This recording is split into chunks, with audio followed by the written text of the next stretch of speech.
Greetings. This is Pastor George Nicholas, Chair of the Buffalo Center for Health Equity, and you are tuned in to Igniting Hope podcast.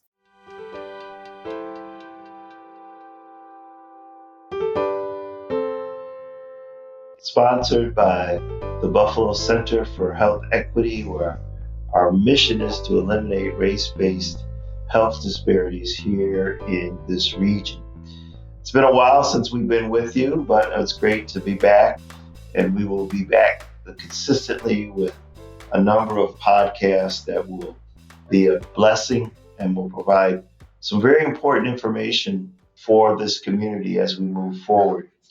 Remember, if you want more information about the Buffalo Center for Health Equity, please log on to our website at buffalohealthequity.org, buffalohealthequity.org. We're broadcasting today from our office down on Genesee in the Highmark building. And stay tuned where we're going to be having some more information about some more activities that we're going to be having here at the Buffalo Center for Health Equity. We will be able to share with you very shortly about our Black History Month mini conference that we're going to be doing in the month of February, and it will focus on maternal health. So just stay tuned to the Igniting Hope podcast or log on to our website, buffalohealthequity.org, to receive the information about this. Today, we have a very special guest with us, Reverend Emanuel Hutcherson, who is the Executive Director of the Future Hope Apprenticeship and Recovery Program. But it's in Boston, Massachusetts. And there's a connection because Reverend Hutcherson was a Buffalo native and had achieved some really good results in terms of reducing recidivism rates.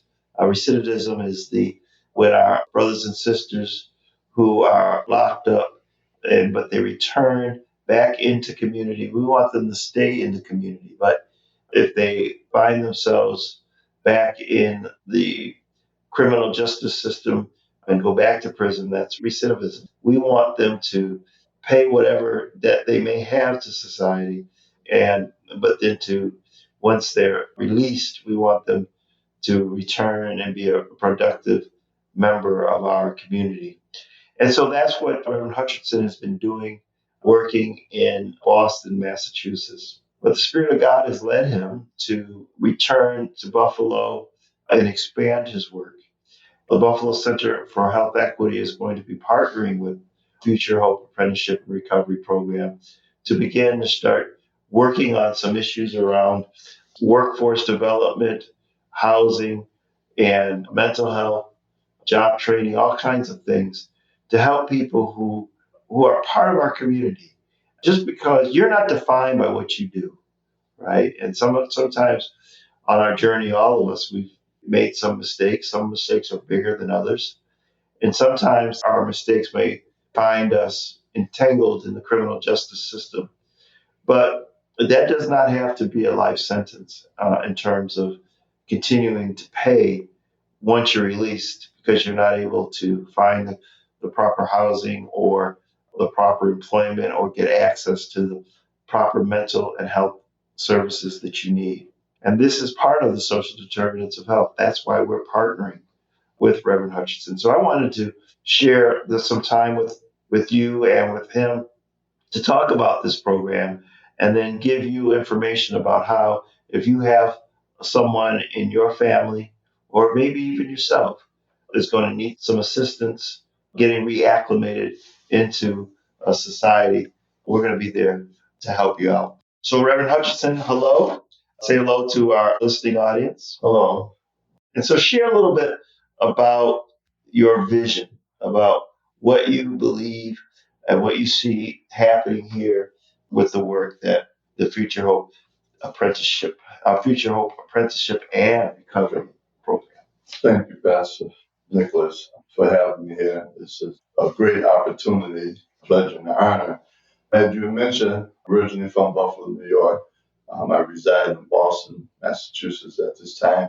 And the Lord has envisioned me with this ministry, this program, that is to reduce the recidivism, the incarceration, as much as we can. So within the Future Hope Apprenticeship and Recovery Program, we provide job training in the construction industry.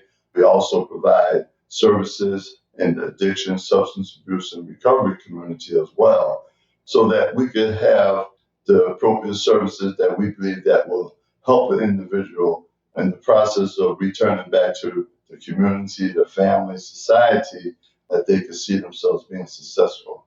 Thank God, Pastor Nicholas, willing to partner with me, willing to help see that what we're doing in Boston initially take place here in Buffalo, New York.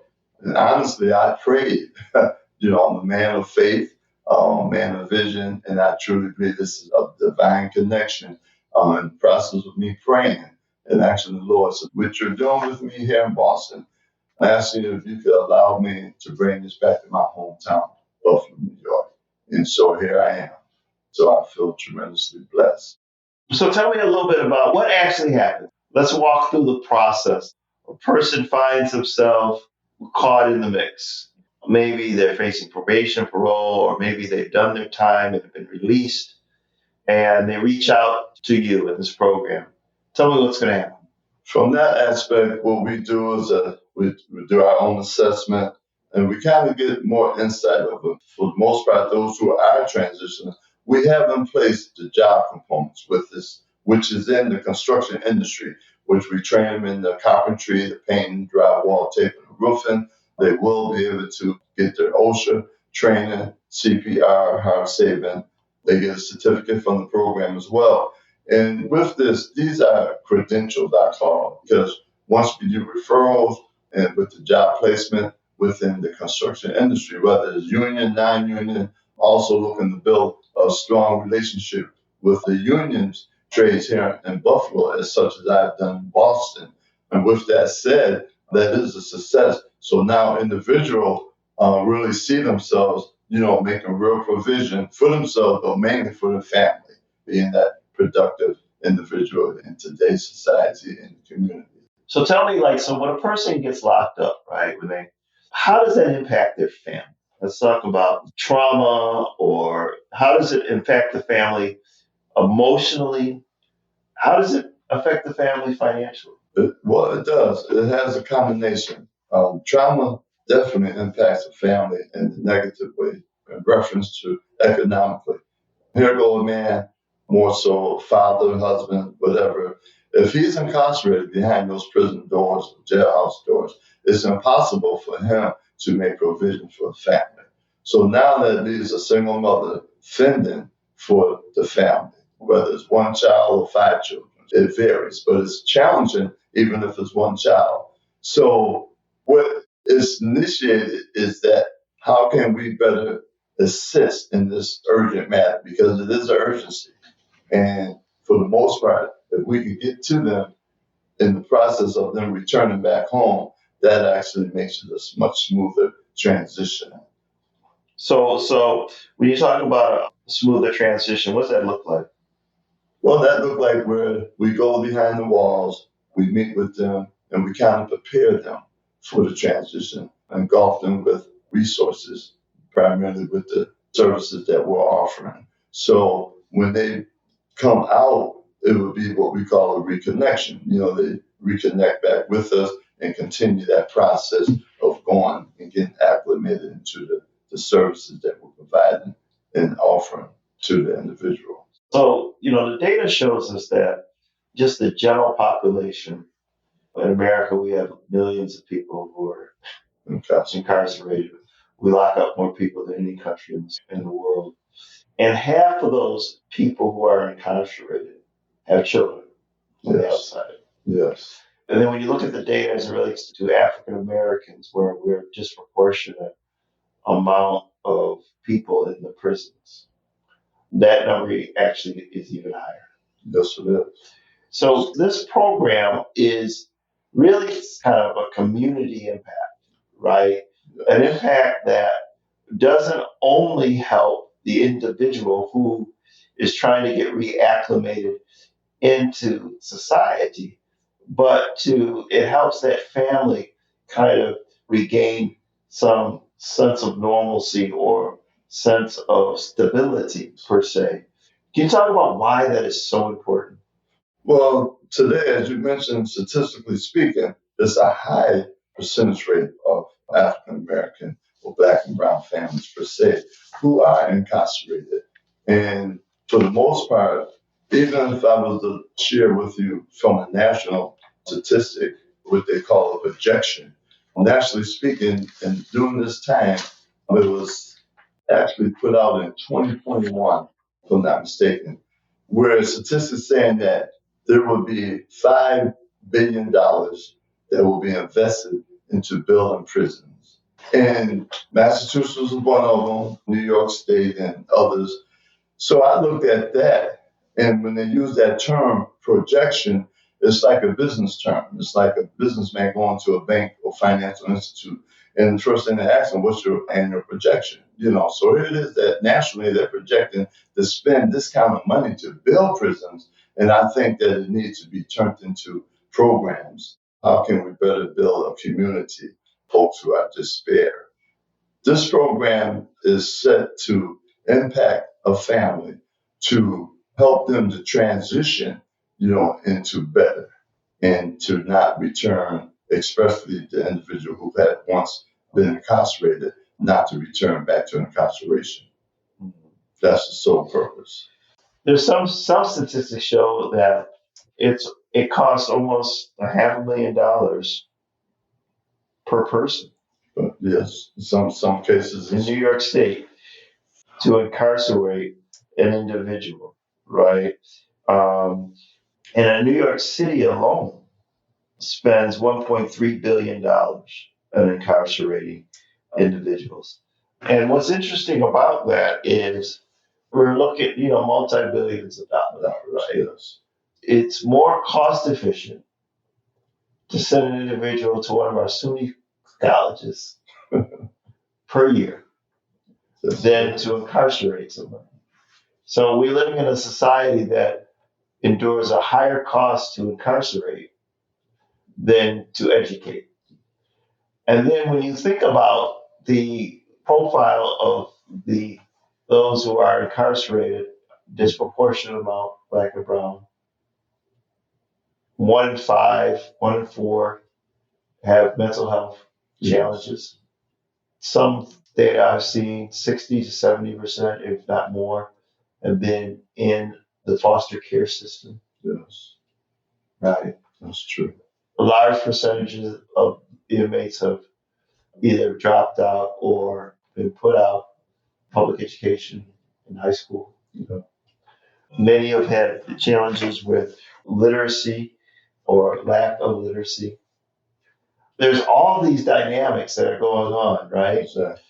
Which leads to kind of a culture. It's like a prison culture. A prison culture. Right. And so programs like this Future Hope Apprenticeship and Recovery program is designed to disrupt that culture. Right. Exactly. And so what kind of community partners are we going to need? Because one of the things that, here at the Buffalo Center for Health Equity, we push collaborations, coalitions. There's no one entity that's going to be able to tackle all the multiple layers and problems that we have within our community. Right. But if we come together collectively, I think that we can start turning some things around. So we've invested in getting this program started. But what kind of partners are you going to need in order to make sure that we're able to support these individuals and families and put them on the road to success?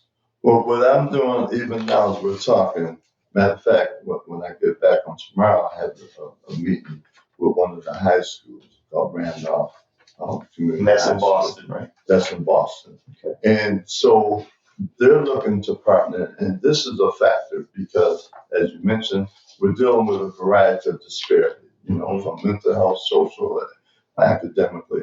We also provide services in the school system. We're advocates for families who have a child or children who might be an IEP recipient.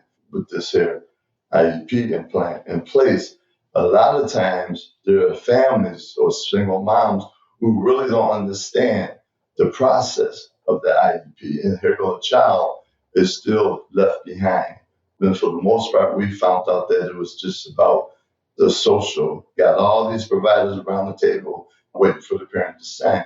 But the most important part, the parent actually is in control, but they don't know that. So the purpose of the IEP is to initiate a plan that will help this child to engage into mainstream, Right. not to remain on the IEP plan, from grade school to middle school to high school. And in high school, sometimes don't even play a part because they drop out sometimes in the beginning of high school. Right. And then now we're dealing with an individual who is now a candidate for the criminal justice system. Yeah, you can almost predict. Let me jump in real quickly, but I want you to finish your thought. But you could almost predict. One of the things that the prison industry looks at is they look at academic achievement or lack thereof, Yes. and especially as it relates to, again, Black and brown children. Yes. So here in Western New York, in Buffalo, we have, every year the Business First ranks the school districts. And every year, the districts that are at the bottom of the rankings are Buffalo, Lackawanna, and Niagara Falls. Mhm. And what's the thread with those three districts? Well, those are districts that have a large number of Black children in those districts. And in the Buffalo Public Schools right now, Black children are 2 or 3 grade levels behind. Right. And so instead of blaming, right, so what happens oftentimes in these situations is families will blame the schools will blame the families, teachers will blame. And in the meantime, nothing really changes, right? When we think about our young men and women who are incarcerated, Mhm. one of the things that we as a community have to have is be much more empathetic. So, for example, when you know young people's stories and adults, it's no excuse. We're not making excuses, we're making explanations, right? And if you've been in a situation where you have been a victim of violence, witness domestic violence in your household, have struggled with addiction, drug and alcohol in your family, or maybe your own, have maybe your mother, we know that perinatal, prenatal services are women is lacking in a lot of places. And so you have all these things, and then you go to a school system where very few of the teachers or adult personnel look like you or live in your community or from your community.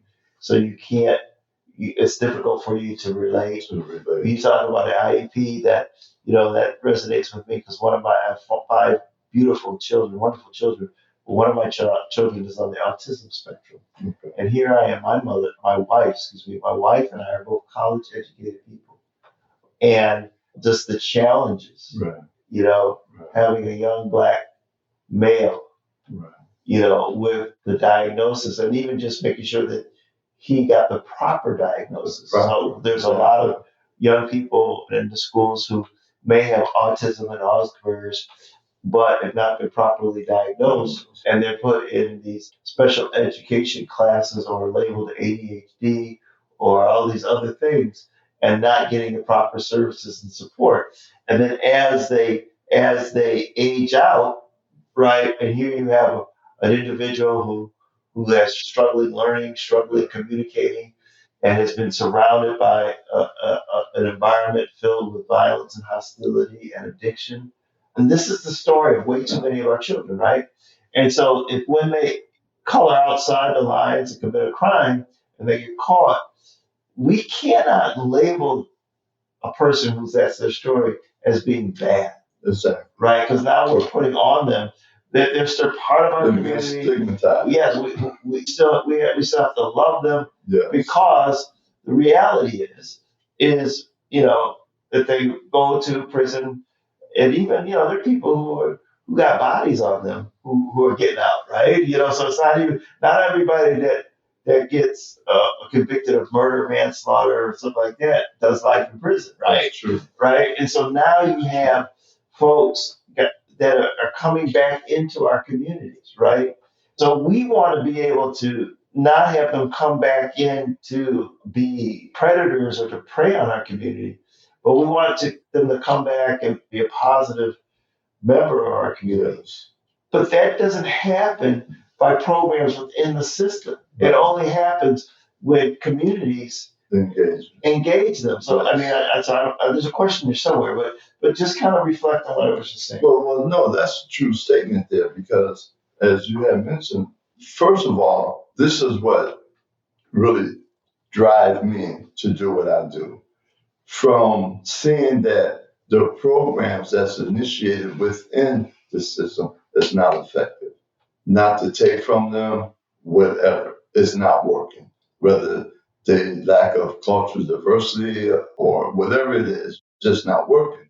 So it's been already shown that, okay, when a community who understands and relates comes in there with something that's substantial, that's well structured, they see a different result. I have found out a lot of institutions really be realistic with themselves and they work with you. And then on the other hand, there's some who won't work with you, don't want to work with you for whatever reason. And now that could be another question. Is it because of their job insecurity that I had mentioned? I was telling Stan, I had a meeting at one of the state facilities and I had put together this curriculum called the preparatory. And the preparatory basically was designed to prepare an inmate who had done state time and prepare them for the transition, a smoother transition coming back into the home, the family, the community, society. And he looked and seen the curriculum and seen that it was purposely to reduce the recidivism, the incarceration. But here goes his response in a joking manner, as he said, "Oh, Red, what you trying to do? Put me out the job." Mm-hmm. So that there was a green light.